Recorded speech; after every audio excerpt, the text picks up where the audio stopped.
بالحق بشيرا ونذيرا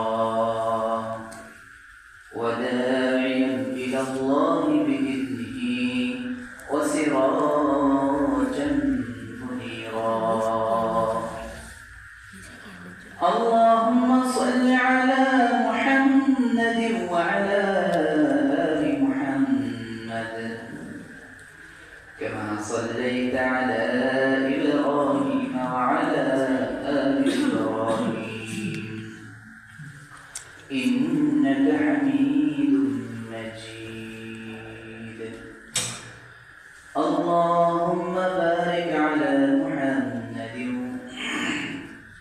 وعلى آل محمد كما باركت على إبراهيم وعلى آل إبراهيم إنك حميد مجيد أما بعد فقد قال الله تعالى في كلامه المجيد وفرقانه الحميد أعوذ بالله من الشيطان الرجيم بسم الله الرحمن الرحيم إن الذين كفروا سواء عليهم أأنذرتهم أم لم تنذرهم لا يؤمنون ختم الله على قلوبهم وعلى سمعهم وعلى أبصارهم غشاوة ولهم عذاب عظيم ومن الناس من يقول آمنا بالله وباليوم الآخر وما هم بمؤمنين يخادعون الله والذين آمنوا وما يخدعون إلا أنفسهم وما يشعرون في قلوبهم مرض فزادهم الله مرضا ولهم عذاب أليم بما كانوا يكذبون وإذا قيل لهم لا تفسدوا في الأرض قالوا إنما نحن مصلحون صدق الله العظيم الحمد لله মহান আল্লাহ পাকের দরবারে লাখ শুকরিয়া যে আল্লাহ পাক রব্বুল আলামিন আমাদেরকে এশার নামাজের পরে তাফসীরুল কোরআনের একটা মজলিসের মধ্যে বসার তৌফিক দান করেছেন এই জন্য আল্লাহ পাকের দরবারের দিক থেকে শুকরিয়া আদায় করি আলহামদুলিল্লাহ সম্মানিত মুসলিম کرام ধারাবাহিকভাবে তাফসীরুল কোরআনের আলোচনা আমরা প্রতি শুক্রবার এশার নামাজের পরে আমরা শুনে আসতেছি আমাদের আলোচনা এখন সূরা বাকারার আলোচনা আমাদের চলতেছে এখন আজকে সূরা বাকারার 6 নম্বর আয়াত থেকে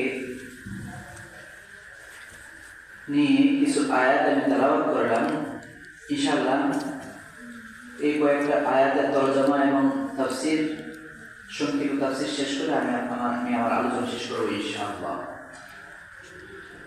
সম্মানিত মুসলিম کرام আল্লাহ পাক আলামিন আমি যে প্রথম আয়াত তেলাওয়াত করলাম এই আয়াতে আল্লাহ পাক রব্বুল আলামিন বলতেছেন যারা কুফরি করেছে তাদেরকে আপনি ভয় দেখান বা নাই দেখান তারা ঈমান আনবে না আল্লাহ বলছেন ইন্নাল্লাযীনা কাফারু সাওয়াউন আলাইহিম নিশ্চয় যারা কুফরি করেছে সাওয়াউন আলাইহিম যারা কাফের হয়ে গেছে উভয়ই সমান, সাওয়াউন আলাইহিম, তাদের জন্য উভয়ই সমান। আনজারতাহুম আম লাম তুনজিরু, আপনি তাদেরকে ভীতি প্রদর্শন করুন বা নাই করুন, ভয় দেখান বা নাই দেখান, লা ইউমিনুন, আর আপনি করবেন না, ঈমান আনবে না। কেন? খাতামাল্লাহু আলা কুলুবিহিম, আল্লাহ তাআলা তাদের অন্তরের উপর শির মোহর মেরে দিয়েছেন। শুধু অন্তর নয়, ওয়া আলা সামঈহিম, তাদের কানের উপর, ওয়া আলা আবসারিহিম গিশাওয়া, এবং তাদের চোখের উপরে আল্লাহ তাআলা পর্দা টেনে দিয়েছেন। তাদের চক্ষুসমূহের উপর রয়েছে কি? পর্দা। ওয়ালাহুম আযাবুন আযীম, তাদের জন্য রয়েছে বড় শাস্তি, গুরুতর শাস্তি তাদের জন্য রয়েছে। সম্মানিত মুসলিম যারা এখানে দেখেন, আল্লাহ তাআলা তাদেরকে বলতেছেন যে আপনি ভয় দেখান বা না দেখান, কোনো ভীতি প্রদর্শন তাদের কোনো কাজে আসবে না। কেন? যারা তাদের কুফরির কারণে তারা বিরুদ্ধাচরণ করছে এবং তারা সত্যতার পথ বেছে নিয়েছে, রাসূলুল্লাহ সাল্লাল্লাহু আলাইহি ওয়াসাল্লামের শত্রুতা করা, বিরুদ্ধাচরণ করা তাদের অভ্যাস, এটা পেশা, তাদের নেশা। তাদের কাছে তারা কোনো সত্য শুনতে এবং সুস্পষ্ট কোনো দলিল প্রমাণের প্রতি দৃষ্টিপাত করা, তাদের এটার জন্য তারা প্রস্তুত ছিল না। তেমন না, সত্যের সন্ধানে, আচ্ছা সত্য কোনটা, আসলে দিন, সত্য দিন কোনটা, আমরা যেন মানে যে দিনে আছে এইটা না নবী মুহাম্মদের দিনটা। মানুষের কিছু মানুষ আছে সত্যটা, বাস্তবটা তালাশ করে না, তারা এরকম ছিল না, ওই কাফেররা এরকম ছিল না। তারা রাসূলুল্লাহ সাল্লাল্লাহু আলাইহি ওয়াসাল্লামের বিরুদ্ধাচরণ করা, শত্রুতা করা, এটাই তাদের পেশা ছিল, এটাই নেশা ছিল। এটার কারণে আল্লাহ তাআলা তাদের দুনিয়াতে একটা নগদ শাস্তি দিয়েছেন। এই শাস্তিটা কি? তাদের অন্তরের মধ্যে শিলমোহর কেটে দেওয়া হয়েছে, যার কারণে তারা তাদের চক্ষু, কান, সত্য, হক গ্রহণের যোগ্যতা তাদের থেকে বাতিল করে দেওয়া হয়েছে, রহিত করে দেওয়া হয়েছে। এমনকি সত্যকে বুঝবার মতো বুদ্ধি এবং দেখার মতো দৃষ্টিশক্তি এবং শ্রবণ করার জন্য তাদের কোনো কিছু অবশ্যই ছিল না। তারা এইভাবে তাদেরকে বঞ্চিত করেছেন এবং তাদের জন্য আয়াতে বলতেছেন ওয়ালাহুম আযাবুন আযীম, আখিরাতে তাদের জন্য রয়েছে কঠোর শাস্তি, বড় শাস্তি। মুহতারাম হাজির, এখানে ইন্নাল্লাযীনা কাফারু, খেয়াল করেন, যারা কুফরি করেছে, নবীকে আল্লাহ বলতেছেন যে ভয় দেখান বা নাই দেখান। কাদের কথা বলা হয়েছে? কাফের দ্বারা। কোন কোন কাফের উদ্দেশ্য? এখানে রাইসুল মুফাসসিরিন, মুফাসসিরদের সর্দার যিনি ছিলেন হযরত আব্দুল্লাহ ইবনে আব্বাস রাদিয়াল্লাহু তাআলা, তিনি বলতেছেন কাফের দ্বারা উদ্দেশ্য এখানে হলো আবু জাহল, আবু লাহাব, ওয়ালিদ ইবনে মুগীরা, উতবা, শাইবা এবং তাদের মতো মক্কার যে কাফেররা রাসূলুল্লাহ সাল্লাল্লাহু আলাইহি ওয়াসাল্লামের সবসময় বিরুদ্ধাচরণ করতো, সবসময় কষ্ট দিত, গালিগালাজ করতো, অত্যাচার নির্যাতন করতো, সবসময় ফিরে থাকতো যে কি কখন নবীকে কিভাবে কি শাস্তি দেওয়া যায়, এই ফিকির যারা করতো, তাদের উদ্দেশ্য করা হয়েছে এই আয়াতের মধ্যে। এখন আসেন কুফর, ইন্নাল্লাযীনা কাফারু, যারা কাফের হয়ে গেছে, তারা কুফরি করে। কুফর দ্বারা উদ্দেশ্য কি? খুব খেয়াল করেন, কুফর শব্দের শাব্দিক অর্থ হল গোপন করা। বলেন, কুফর শব্দের শাব্দিক অর্থ কি করা? গোপন করা। শরীয়তের পরিভাষায় এই জায়গার মধ্যে কুফর দ্বারা উদ্দেশ্য হলো ইনকারু মা জাআ বিহি নবী সাল্লাল্লাহু আলাইহি ওয়াসাল্লাম, নবী সাল্লাল্লাহু আলাইহি ওয়াসাল্লাম যেগুলো নিয়ে আসছেন এগুলো কি করা? অস্বীকার করা। কুফর দ্বারা উদ্দেশ্য এখানে ইনকারু মা জাআ বিহি নবী সাল্লাল্লাহু আলাইহি ওয়াসাল্লাম, নবী সাল্লাল্লাহু আলাইহি ওয়াসাল্লাম যেগুলো নিয়ে আসছেন ওহীর মাধ্যমে, যেগুলো বিষয়ে ওহী প্রাপ্ত হয়েছেন, উম্মতকে যেগুলো শিক্ষাদান করেছেন, এগুলোর বিরুদ্ধাচরণ করা, এগুলোর মধ্য থেকে কোনো একটাকে অস্বীকার করা। ধরুন আপনি 100টার মধ্যে 99টা মানলেন, একটা মানলেন না, আপনার ঈমান, আপনার মুমিন বলা হবে না, আপনি কাফের। মজার হাজির, এখন আসেন কুফর 4 প্রকার। বলেন কুফর কয় প্রকার? খুব খেয়াল করে গুরুত্ব শুনেন। কুফর মোট 4 প্রকার। 1 নম্বর হলো কুফরে ইনকার, কুফরে ইনকার। 2 নম্বর কুফরে জুহুদ। 3 নম্বর কুফরে মুআনাদা। 4 নম্বর কুফরে নিফাক। এই 4টা প্রকার, প্রত্যেকটা সংজ্ঞা আমি বলবো উদাহরণ সহ। 1 নম্বর কি বলছি? কুফরে ইনকার। কুফরে ইনকার কাকে বলে? দেখেন শুনেন, আবু জাহল আছে না, সে কিন্তু কাফের। ইবলিস শয়তান আছে না, সে কিন্তু কাফের, কাফের না? আবার আবু তালেব আছে না, রাসূলুল্লাহ সাল্লাল্লাহু আলাইহি ওয়াসাল্লাম এর চাচা, যিনি রাসূলুল্লাহ সাল্লাল্লাহু আলাইহি ওয়াসাল্লামকে সাহায্য করতেন সব সময়, কিন্তু ঈমান আনেন নাই, মনে আছে তো আপনাদের? উনি কিন্তু কাফের, কিন্তু ঠিক না? এবং মুনাফিক আছে না, মুনাফিক, তারাও কিন্তু কাফের, কিন্তু বেশ কম আছে, বেশ কম আছে। আমি সংজ্ঞা দিয়ে এই উদাহরণগুলো আপনাদের দিচ্ছি। প্রথম আসে কুফরে ইনকার। কুফরে ইনকার মানে মুখে এবং অন্তরে কোনো জিনিসকে ইনকার বা অস্বীকার করা, মানে মুখেও অস্বীকার করলেন, অন্তরেও অস্বীকার করলেন, দুভাবে আপনি অস্বীকার করলেন, এটাকে কি বলে? কুফরে ইনকার। যেমন নাকি এই আবু জাহাল, আবু লাহাব, উতবা, সাইবা, তারা মূলত কি জানেন? তারা মুখেও অস্বীকার করত নবীকে, দ্বীন ইসলামকে, এবং অন্তরেও তাদের ইসলামের প্রতি বিন্দুমাত্র বিশ্বাস তাদের ছিল না, যার কারণে তাদেরকে বলে কুফরে ইনকার। 2 নম্বর কুফরে জুহুদ। কুফরে জুহুদ বলা হয় সত্যকে নিজের অন্তর দিয়ে বোঝা। এটা যে সত্য, এটা আমি অন্তর দিয়ে বুঝতে পারলাম, জানলাম, বুঝলাম, এটা সত্য, স্পষ্ট বিষয় আপনার কাছে, এটা সত্য, কিন্তু মুখে অস্বীকার করা।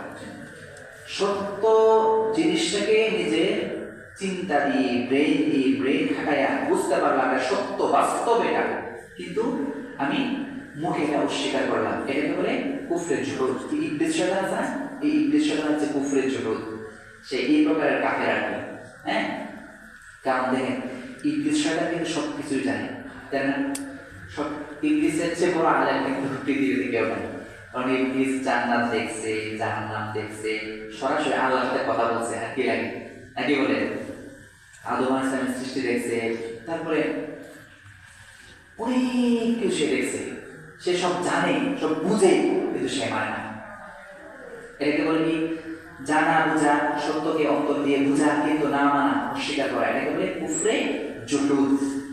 2 নম্বর চলে গেল। 3 নম্বর কুফরে মুআনাদা। সত্যকে অন্তর দিয়ে বুঝা, সত্যকে অন্তর দিয়ে বুঝা এবং মুখে বলা যে এটা সত্য, বাস্তব, এটা সত্য, আপনি বুঝছেন বিষয়টা যে এটা কি, এটাই বাস্তব, এটাই সত্য, অন্তরে বুঝছেন, মুখেও বলছেন হ্যাঁ এটা ঠিক আছে, কিন্তু গ্রহণ করলেন না। মানে আমি সত্যকে মন থেকে বিশ্বাস করলাম, বুঝলাম, মুখেও বললাম এটা সত্য, এটাই বাস্তব, কিন্তু এটা আমি গ্রহণ করতে পারবো না। কেউ বলল সে, কেউ এটা গ্রহণ করলো না, এটাকে বলে কুফরে মুআনাদা। যেরকম রাসূলুল্লাহ সাল্লাল্লাহু আলাইহি ওয়াসাল্লামের চাচা আবু তালেব, রাসূলের চাচা আবু তালেব, উনিও কিন্তু কাফের, তবে এই প্রকারের কাফের আর কি। এই প্রথম প্রকার যেরকম উতবা, সাইবা, আবু জাহেল, সেরকম কাফের না। তিনি সত্যকে জানতে, সত্যকে বুঝতে, মুখে বলতে, কিন্তু তিনি গ্রহণ করেন নাই। মৃত্যুর সময় রাসূলুল্লাহ সাল্লাল্লাহু আলাইহি ওয়াসাল্লাম বিভিন্ন ভাবে ওনাকে চেষ্টা করছেন বোঝানোর, আপনি তো জানেন, বুঝেন, হ্যাঁ, আপনি একটু কি করেন, কালিমাটা মুখ দিয়ে বলে ফেলেন না, বলে দিলে তো হয়ে যায়। রাসূলুল্লাহ সাল্লাল্লাহু আলাইহি ওয়াসাল্লাম অনেক চেষ্টা করছেন, কিন্তু আবু তালেব গ্রহণ করেনি। তিনি বলতেছেন কবিলতুল নারা আলাল আলি, কবিলতুন নারা আলাল আলি, আমি আগুনকে গ্রহণ করলাম লজ্জার উপর, আমি লজ্জাকে প্রাধান্য দিয়ে আগুনকে গ্রহণ করলাম, জাহান্নামকে কবুল করলাম। এর মানে আমি ইসলাম গ্রহণ করিনি, মানে আমি জাহান্নামকে কি করলাম? গ্রহণ করলাম।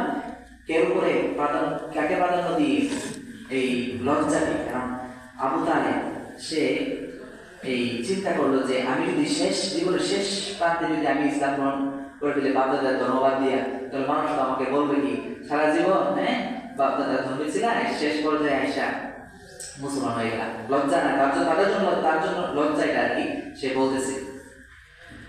তাহলে হাদিস আছে সে আবু তালেব রাসূলুল্লাহ সাল্লাল্লাহু আলাইহি ওয়াসাল্লামকে অনেক সাহায্য করেছে।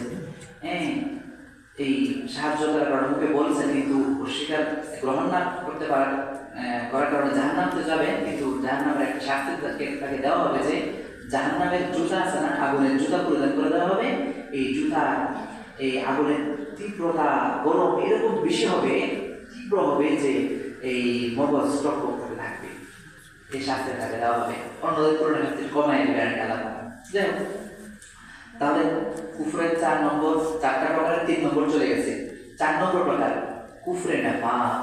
কুফরে নেফাক এটা হলো মুখে বলা কিন্তু অন্তরে অস্বীকার করা। মুখে বলা, এই রাসূলুল্লাহ সাল্লাল্লাহু আলাইহি ওয়াসাল্লামের যুগে মুনাফিকরা সামনে তো মুখে অস্বীকার করতে, মনে বিশ্বাস করতে না। এটা হচ্ছে কুফরে নেফাক।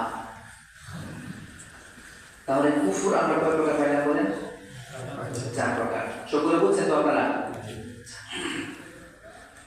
এখন আসেন ঈমান এবং কুফরের পরিণতি। ঈমান ইসলাম গ্রহণ দ্বারা কোনো ব্যক্তির মনের মধ্যে নূর বিচ্ছুরিত হয়, মনের মধ্যে নূর আসে এবং মানুষ একমাত্র আল্লাহ তাআলার কাছে সকল বিষয়ে আশ্রয়স্থল, যা আল্লাহ তাআলা সকল বিষয়ে এই তিনি আমাদের একমাত্র আশ্রয়স্থল, এটা মনে করা। আর ঈমানের কারণে, মুমিনের কারণে মুমিন পরস্পরে তাদের এই ভাই ভাই হয় এবং একে অপরের কল্যাণকামী হয়। তাদের অনেক কি রয়েছে,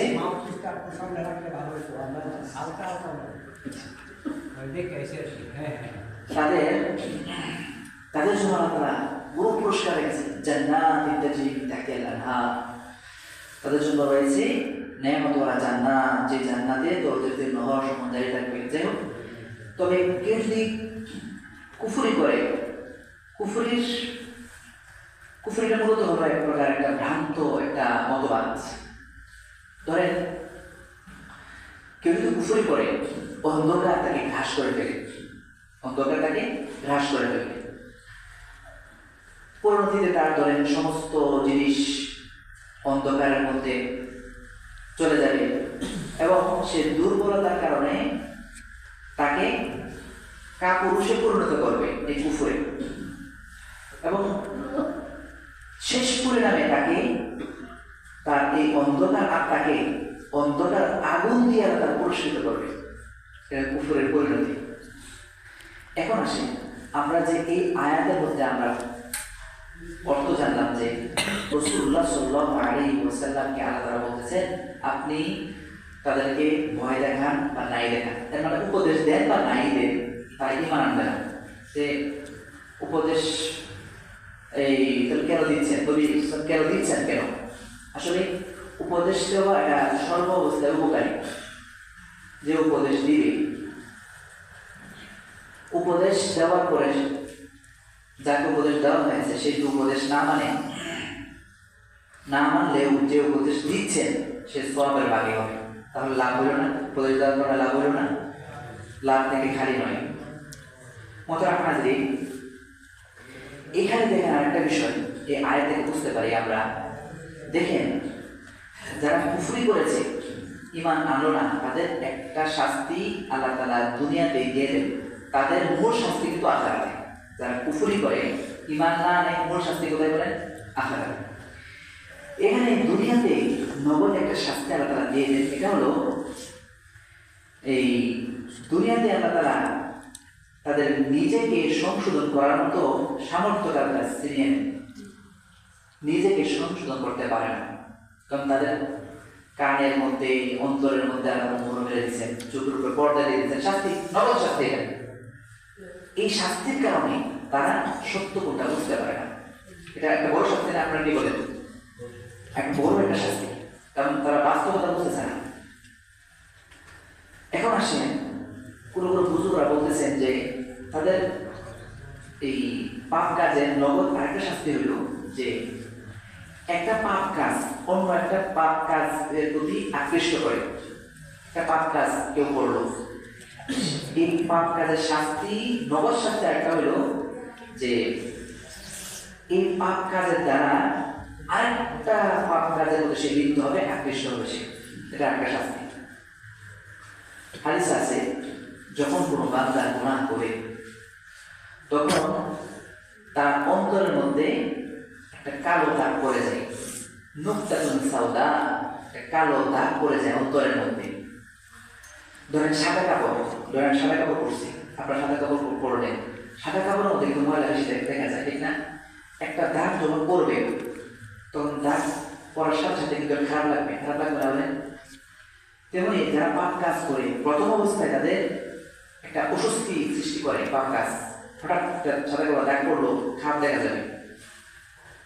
সে যদি তওবা না করে, এমন অবস্থায় কাপড়টা না ধোয়, তওবা না করে, তাহলে আরেকটা দাগ পড়বে, একটা গুনাহ করবে, আরেকটা দাগ পড়বে। এরকম দাগ পড়তে পড়তে পড়তে পড়তে অন্তরটা দাগে পরিপূর্ণ হয়ে যাবে। এমন অবস্থায় আল্লাহ তাআলা তাকে শাস্তি দিবেন। কি শাস্তি দেখেন? তার অন্তর থেকে ভালো মন্দের পার্থক্য করার মধ্যে যোগ্যতা আছে, এই যোগ্যতাকে আমাদের নিয়ে নেবে। গুনাহ কাজ করলে, খারাপ কাজ করলে তার কোনো কি হবে না, মনের মধ্যে, অন্তরের মধ্যে কোনো খারাপ লাগবে না, কষ্ট লাগবে না। ধরেন একটা মানুষ দেখছেন না, বর্তমান পত্রিকা করলে আপনি দেখবেন মানুষ কিভাবে মানুষকে হত্যা করে, ডাইরেক্ট মেরে ফেলতেছে, গুলি করে সরাসরি একজন মানুষ, আমার মতো সে মানুষ। আপনি কাউকে এই আঘাত করলে, রক্তাক্ত করলে নিজের কাছে খারাপ লাগে না? বলেন, রক্তাক্ত করা না, একদম মেরে ফেলা মানুষকে, মানুষের মন কিরকম। আর আরো কিছু মানুষের শরীরে জব করে ফেলে আছে না? আর কিছু চুল টাকা আছে, কি করে জানেন?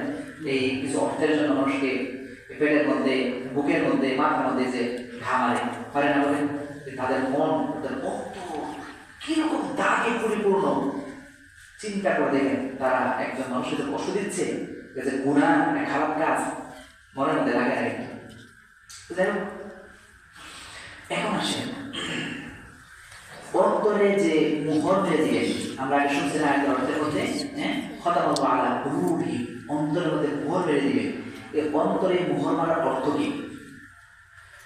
অন্তরের মোহর মারার অর্থ হলো হক সম্পর্কে তাদের জানা থাকা, অর্থাৎ তারা আল্লাহ তাআলার নির্দেশ, পুরো নির্দেশের উপরে তারা ভ্রুক্ষেপ করবে না, এবং আল্লাহ পাকের যে নিদর্শন আছে সেগুলোর উপর চিন্তা গবেষণা করবে না। কারণ তাদের অন্তরের মধ্যে আল্লাহ মোহর মারার কারণে, যেমন ধরেন আমরা আসমান দিকে তাকাইলে, সূর্যের দিকে তাকাইলে, তারার দিকে তাকাইলে, পাহাড় পর্বত, বন জঙ্গল, বিভিন্ন সৃষ্টি দেখলে, সমুদ্র দেখলে আল্লাহ মনে হয় না, আল্লাহ কত সুন্দর সৃষ্টি, মনে হয় না, মনে হয় কল্পনা আসে না, আল্লাহ আমার আল্লাহ তাআলা কত বড় শক্তিশালী, তিনি কত সুন্দর, আল্লাহ সৃষ্টি কত সুন্দর, একটা মনের মধ্যে আসে না, তাদের মনের মধ্যে এটা আসবে না, তাদের মনে হয় মোহর হয়ে গেছে। যার কারণে দেখেন এই বিজ্ঞানীরা, তারা কাফের, তারা বিভিন্ন বিষয়ে গবেষণা করে, কিন্তু তাদের গবেষণাগুলো আমরা শোনার পরে আমরা চিন্তা করি যে আল্লাহ তাআলা কত কৌতূহলী, আমরা মনে হয় এটা আসে, কিন্তু তারা যে কত গবেষণা করতেছে, কত কিছু তারা আবিষ্কার করতেছে, বের করতেছে, তাদের মনের মধ্যে আসে বলেন কেন? খতামাল্লাহু আলা কুলুবিহিম, অন্তরের মধ্যে আল্লাহ মোহর মেরে দিয়েছেন। যাই হোক, এই মোহর মারার কারণে সত্য সম্পর্কে তারা কোনো চিন্তাই করে না। এখন আসেন কানের মধ্যে মোহর মারার দ্বারা উদ্দেশ্য কি? আয়াতের মধ্যে আমরা শুনলাম কানের মধ্যে যে মোহর আল্লাহ তাআলা মেরে দেন, তার উদ্দেশ্য কি? উদ্দেশ্য হলো তারা এই সত্য হক কথাকে শুনতে তারা রাজি থাকে না, সত্য কথা তারা মানবে না, শোনা পর্যন্ত তারা রাজি না, শুনতেও কথা চাইবে না। আচ্ছা, শুনতে দেখি না, চাইলে কি বলতেছেন শুনি না, শোনার পরে বুঝি না, শুনতেও তারা রাজি না। যদিও শুনে আমল বা বাস্তবে রূপ দেওয়ার চিন্তা তারা করে না। আচ্ছা, শুনলাম একটু মানি, একটু বাস্তবে রূপ দিই না, এই চিন্তা তারা করবে না। তাদের সামনে যখন আল্লাহ তাআলার আয়াত পাঠ করা হয় তারা বোঝার চেষ্টা করে না, সত্যের প্রতি ডাকা হলে তারা এই বিষয়ে কোনো কর্ণপাত করে না। এই কারণে তার নগদ শাস্তি, দুনিয়াতে নগদ শাস্তি এই কানের মধ্যে মোড় হয়ে গেছে, নগদ শাস্তি।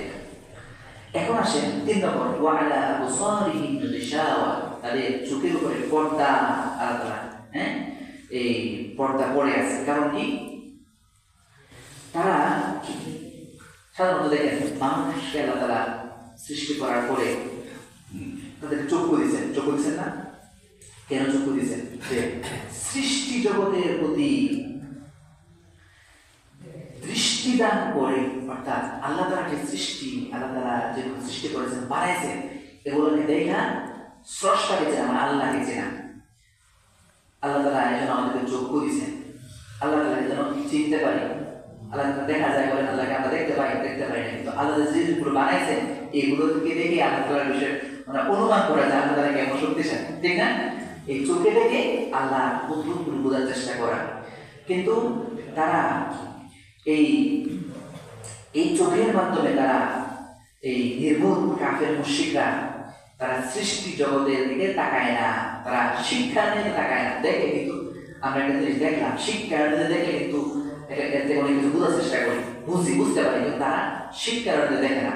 যার কারণে আল্লাহ তাআলা তাদেরকে শাস্তি হিসাবে এরকম এই কি করছেন, এই চোখের উপরে তাদের পর্দা ঢেলে দিয়েছেন।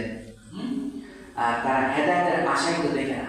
আমরা তো একটা জিনিস থেকে শিক্ষা নিই, তারা শিক্ষা নেয় না, যার কারণে তারা এই শাস্তি দিয়েছে। এখন আসে এখানে 3টা ইন্দ্রিয় উল্লেখ করছেন, ফলন, তারপরে কান, চোখ, ঠিক না? এই 3টা উল্লেখ কেন করছেন আল্লাহ তাআলা? এই 3টা ইন্দ্রিয় উল্লেখ কেন করছেন বিশেষভাবে? কারণ হলো, বিশেষভাবে উল্লেখ করার কারণ হলো মানুষের শরীরের মধ্যে 3টা অঙ্গ হলো জ্ঞান লাভের মাধ্যম এবং উপায়। মানে এই 3টা জিনিস দ্বারা আমরা বুঝতে পারি, জানতে পারি। আর যেমন ধরুন অন্তর হলো ইলমের মহল স্থান, জানার স্থান কি বলেন? অন্তর। এই জানতে পারবো যে ইলমটা অর্জন হবে 2 ভাবে, বলেন ইলমটা অর্জন হয় কিভাবে বলেন? 2 ভাবে, কানে শুনে বা চোখে দেখে। কানে শুনে বা চোখে দেখে। ধরেন আমাদের সবার কিন্তু কান ভালো আছে না বলেন, আর চোখ কিন্তু ভালো আছে, শুনতেছি, দেখতেছি, ঠিক না? যাদের ধরেন চোখ না কিন্তু কান আছে, তারা কিন্তু জানতে পারে, বুঝতে পারে। অন্ধ আছে কিনা বলেন? আছে না? কোনোভাবে তারা কি দেখতে পারে, বুঝতে পারে, শুনতে পারে, শোনার জন্য শুনে হাতে দিতে পারে না? আর কিছু হচ্ছে বুবা, তারা কান দ্বারা শুনতে পারে না, কিন্তু চোখে দেখতে পারে না? তাহলে এই 2টা জিনিস দ্বারা আমরা শুনতে পারি, বা 2টার একটা দ্বারাও কিন্তু আমরা বুঝতে পারি বিষয়টা, মানে অন্তরের মধ্যে ইলম অর্জন হয়, জ্ঞান অর্জন হয় এই 2টা জিনিসের যে কোনো একটার মাধ্যমে বা কোনটার মাধ্যমে। এই জন্য এই 3টা জিনিস আল্লাহ তাআলা আলাদাভাবে এখানে উল্লেখ করেছেন। যাই হোক, আমরা আলোচনার শেষ দিকে চলে আসছি। আমরা আজকে এই 2টা আয়াত তাফসীর শুনলাম। আরো লম্বা তাফসীর আছে, ব্যাখ্যা আছে, করতে গেলে অনেক সময় চলে যাবে, আমি লম্বা আলোচনার দিকে আসতেছি না। আজকে আমরা সূরা বাকারার 6 নম্বর এবং 7 নম্বর আয়াতের তাফসীর শুনলাম। ইনশাআল্লাহ পরবর্তী সময় এই 8 থেকে ইনশাআল্লাহ তাফসীর আমরা শুনবো। আল্লাহ তাআলা আমাদের সবাইকে তাফসীর বোঝা এবং আমল করার তৌফিক দান করুন। ওয়া আখিরু দাওয়ানা আলহামদুলিল্লাহি রাব্বিল আলামিন।